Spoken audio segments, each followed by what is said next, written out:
Sobat teman-teman pemirsa, jumpa lagi dengan saya Kipelet Asmoro. Saat ini saya Kipelet Asmoro akan menyampaikan kisah mistis rumah baru. Kisah ini dari narasumber kita, Mbak Grace. Jadi kejadiannya tahun 2015. Mbak Grace saat itu berusia sekitar 28 tahun, menikah dengan Edward, umurnya 29 tahun. Nah, kemudian karena ingin mandiri, mereka mau membangun rumah di sebuah lahan milik bapaknya Edward. Jadi bapaknya Edward punya sebidang tanah seluas 1000 meter. Seluas sekitar 1000 meter. Awalnya tanah ini milik teman bapaknya Edward, cuman karena dia berhutang sama bapaknya Edward tapi nggak bisa bayar, akhirnya bapaknya Edward mengambil alih tanah ini. Nah,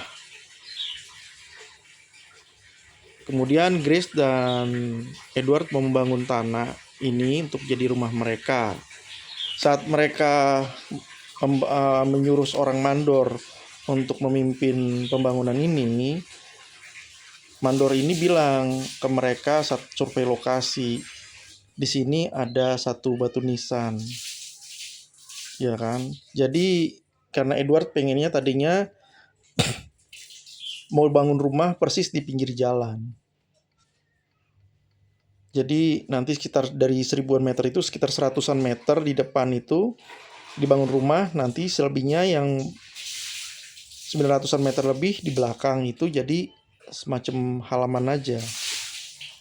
Semacam halaman belakang lah, kebun belakang rumah. Nah, teman mandor itu menyarankan ini ada batu nisan, ada kuburan berarti di sini.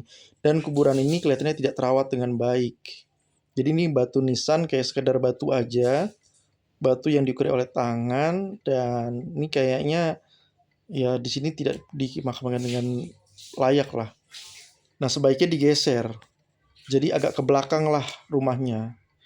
Cuman Edward ini yang nggak percaya hal-hal seperti itu, tidak percaya mistis, dan kurang peduli dengan hal-hal gaib, menentang. Saya tetap maunya bangun di atas makam ini. Akhirnya ya sudah, disingkirkanlah batu nisan tersebut. Jadi dibangunlah rumah di atas lahan satu makam ini.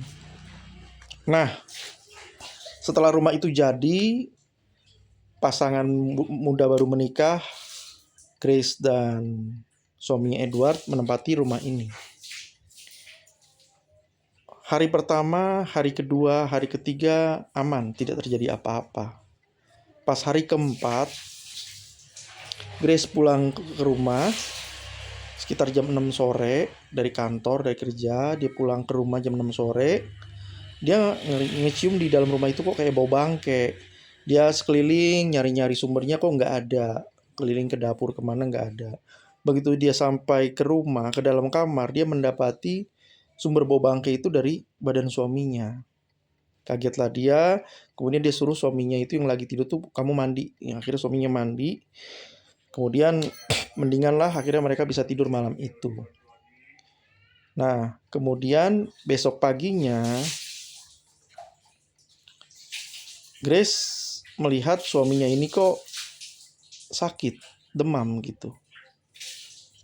Demam, akhirnya Grace nggak masuk kantor, dia menemani suaminya, merawat suaminya, kasih minum obat. Nah, pas malamnya, pas mereka berdua tidur, Grace kebangun, suaminya nggak di tempat tidur. Dicari-cari di sekeliling di dalam rumah nggak ada. Grace keluar rumah lah, di depan nggak ada. Akhirnya Grace ke belakang rumah. Di kebun belakang rumah dia perhatikan suami ini lagi jongkok. Ya, posisinya membelakangi Grace. Dia lagi jongkok, kemudian Grace perhatikan suaminya makan bekicot. Bekicot hidup itu dimakan hidup-hidup. Wah, kagetlah si Grace. Oh, suaminya kok jadi aneh begini. Grace suruh suaminya masuk ke rumah. Suaminya nurut. Terus Grace coba ajak ngomong, tapi suaminya nggak bisa ngomong, nggak ngomong gitu, nggak nyambung. Kagetlah Grace. Nah besok paginya Grace akhirnya manggil cari orang pinter, dapatlah. Kemudian dipanggil orang pinter itu, yaitu Parisman dan 2 muridnya. Pas mereka sudah datang, Grace menyambut mereka. Permisi, kami boleh masuk? Oh boleh, silahkan. Ini sudah berapa lama ibu menempati rumah ini, kata Parisman. Saya baru belum seminggu lah menempati rumah ini. Oh, habis itu boleh kami masuk? Boleh. Terus mereka, Parisman ini ngeliat-liat bagian dalam rumah. Kemudian Parisman itu ke belakang, ke kebun belakang. Kemudian Parisman nanya lah sama Grace, ada apa? Grace ceritain semuanya, mulai dari suaminya bau bangke, kemudian suaminya sakit demam, lalu suaminya makan bekicot, habis itu diem, nggak bisa dijak ngomong. Akhirnya Parisman ke dalam kamar. Kemudian Parisman bilang, ya udah saya sama suami Anda sama murid saya di luar. Nah, Parisman cobalah ngajak ngobrol suaminya Grace ini. Lalu si Edward dan Risman ngobrol, tapi Grace denger dari luar kok ada suara berat gitu. Terus ketawa kayak Terus Pak Risman gak banyak ngomong, dia keluar.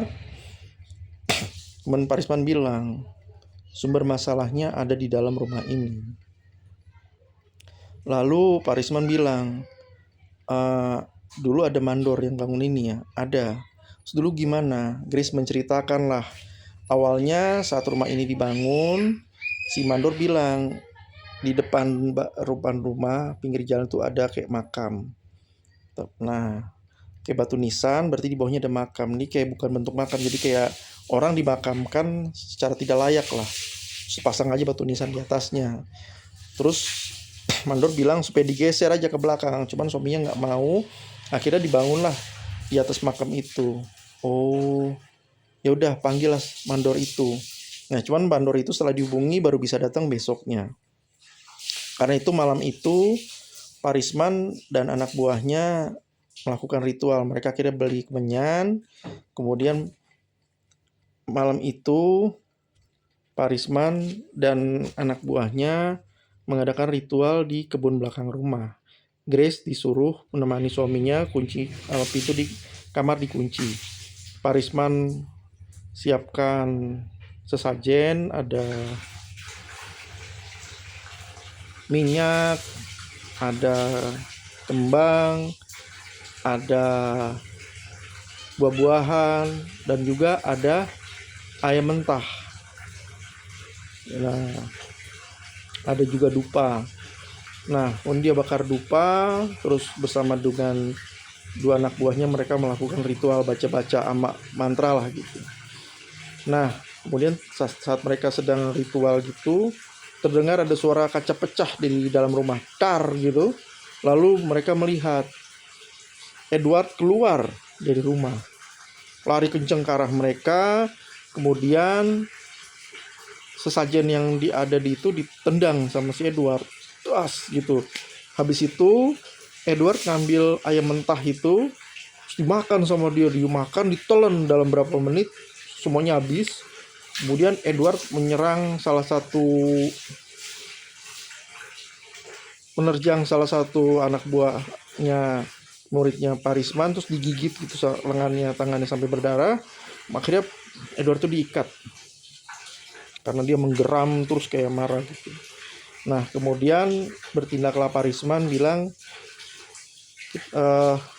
Edward diikat, terus besok kita harus mendengar dari mandor. Nah, besoknya mandor ini menceritakan hal yang belum dikasih tahu sebelumnya ke Grace, ke suaminya, istrinya Edward, bahwa si Edward ini bukan hanya saat itu menolak pembangunan, menolak digeser dari kuburan, tapi batu nisan itu dikencingin sama Edward. Akhirnya si Parisman bilang, ini belum selesai. Jadi orang ini belum dimakamkan secara layak, belum selesai. Akhirnya dia minta kuburannya itu di mana lah posisi makamnya di dalam rumah.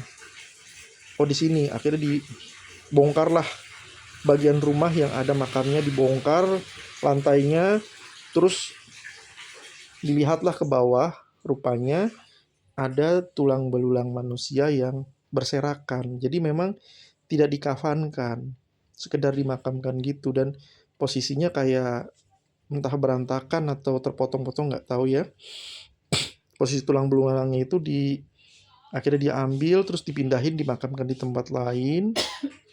Kemudian pada saat itu terjadi, si Grace dan suaminya sudah mereka tinggal di rumah orang tuanya Edward, dalam kondisi di tempat tidur, Edward di tempat tidur dan diikat. Nah, sesudah kejadian itu pun Edward masih kayak bengong, kayak gila gitu, dan masih sering diikat gitu. Dan setelah itu mulai pelan-pelan Edward udah mulai dilepas dari ikatan. Dia tetap suka bengong, suka tetap geram, kayak suka marah-marah sendiri. Dan rumah itu pun akhirnya sudah kejadian itu dijual tapi nggak laku-laku. Dan masih sampai beberapa tahun berikutnya. Setelah kejadian ya Edward masih kayak suka diem, suka ngamuk-ngamuk sendiri, suka senewan sendiri, dan rumah itu nggak laku-laku. Demikian dari saya, Kiperet Asmoro, kisah mistis rumah baru. Jangan lupa klik subscribe, klik like, tekan tombol lonceng, komentar, dan share ya. Terima kasih.